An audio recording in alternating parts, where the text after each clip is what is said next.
Hello friend, welcome to my YouTube channel. आज का ये वीडियो ये है सुनामी के बारे में। सुनामी एक जापानी शब्द है जो सु और नामी से मिलकर बना है। सु का अर्थ होता है समुद्र तट और नामी का अर्थ है लहरें। सुनामी बंदरगाह के निकट की लहरें हैं। ये लहरें बहुत लंबी तथा सैकड़ों किमी तक चौड़ी होती है। इन लहरों की गति 420 किमी पर आवर तक होती हैं और ऊंचाई 10 से 18 मीटर तक होती हैं।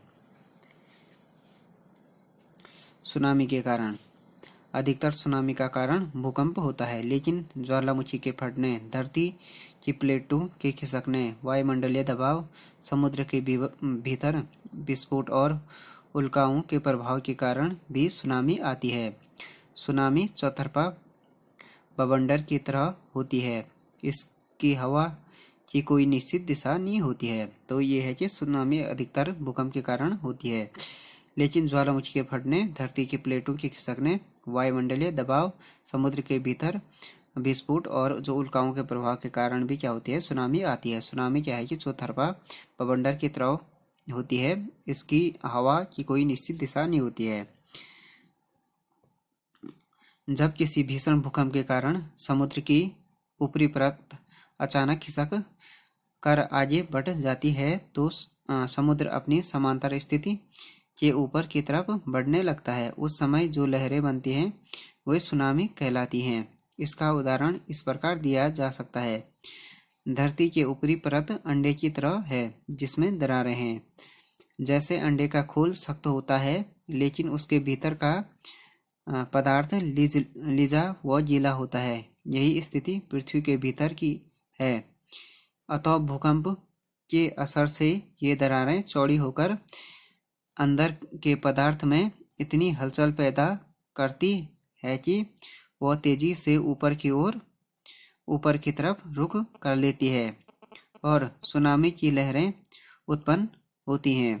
परंतु इसका अर्थ यह नहीं है कि हर तरह के भूकंप से सुनामी लहरें बने। सुनामी लहरों की उत्पत्ति के लिए भूकंप का केंद्र समुद्र के अंदर या उसके आसपास होना चाहिए। तो समुद्र हर तरह के भूकंप से भी क्या नहीं हो सकता है, सुनामी नहीं आती है। ये सुनामी उसी टाइम पर आती है जब क्या होता है कि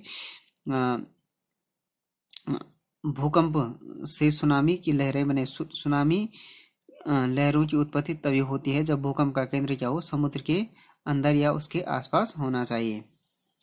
अब हो गया सुनामी के प्रकार। सुनामी 3 प्रकार की होती है। एक हो गया दूरस्थ सुनामी, दूसरा क्षेत्रीय सुनामी, तीसरा हो गया स्थानीय सुनामी।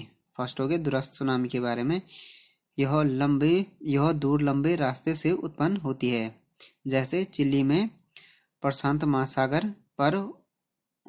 महासागर के उस पार से उपस्थित सुनामी। ऐसी अवस्था में न्यूजीलैंड में चेतावनी के लिए 3 घंटे का समय लगेगा। क्षेत्रीय सुनामी अपने गंतव्य से दूर 1 घंटे से 3 घंटे की यात्रा के बीच उत्पन्न होती है। न्यूजीलैंड के उत्तर करयाडिक गर्त में पानी के नीचे ज्वालामुखी उद्गार क्षेत्रीय सुनामी उत्पन्न कर सकते हैं। तीसरा हो गया स्थानीय सुनामी। इस प्रकार की सुनामी न्यूजीलैंड के बहुत करीब उत्पन्न हो सकती है। यह सुनामी बहुत खतरनाक होती है, जबकि हमारे पास चेतावनी के केवल कुछ ही मिनट हो सकते हैं। तो दूरस्थ सुनामी में ज़्यादा समय रहता है, क्षेत्रीय में कम और स्थानीय में एकदम बिल्कुल तुरंत हो सकती है सुनामी। इसमें चेतावनी की बहुत कम समय रहता है। स्थानीय में इसमें थोड़ा अधिक, इसमें 2-3 घंटे रहते हैं। सुनामी की चेतावनी एक हो गया प्राकृतिक, दूसरा हो गया आधिकारिक। प्राकृतिक चेतावनी हो गया स्थानीय स्रोत। आधिकारिक सुनामी जो कुछ ही क्षण स्थानीय स्रोत हो गया आधारित सुनामी जो कुछ ही क्षण में पहुंच सकती है, संकेतों द्वारा पहचानी जा सकती है। उदाहरण के लिए यदि हम समुद्र तट के पर खड़े हैं और निम्न में से कुछ भी अनुभव जिसमें आपको खड़े रहना कठिन हो जाए, समुद्र तल में अचानक बढ़ोतरी या गिरावट दिखाई दे, समुद्र में तेज और असामान्य शोर सुनाई दे, तो प्राकृतिक चेतावनी समझना चाहिए। दूसरा हो गया आधिकारिक चेतावनी। इस प्रकार की चेतावनी केवल दूर की ओर क्षेत्रीय स्रोत आधारित सुनामी के लिए ही संभव है। सरकारी चेतावनियां जैसे होगी नागरिक प्रतिरक्षा एवं आपदा प्रबंधन मंत्रालय द्वारा, राष्ट्रीय मीडिया, स्थानीय प्राधिकारियों एवं अन्य प्रमुख एजेंसियों द्वारा प्रसारित की जाती है। तो फ्रेंड्स, ये वीडियो हो गया सुनामी के बारे में। सुनामी क्या है, सुनामी के कारण, सुनामी के प्रकार और सुनामी के लिए चेतावनी, उसके बारे में हो गया ये video. Thanks for watching this video. If you like this video, please subscribe my channel and like, share and comment on this video.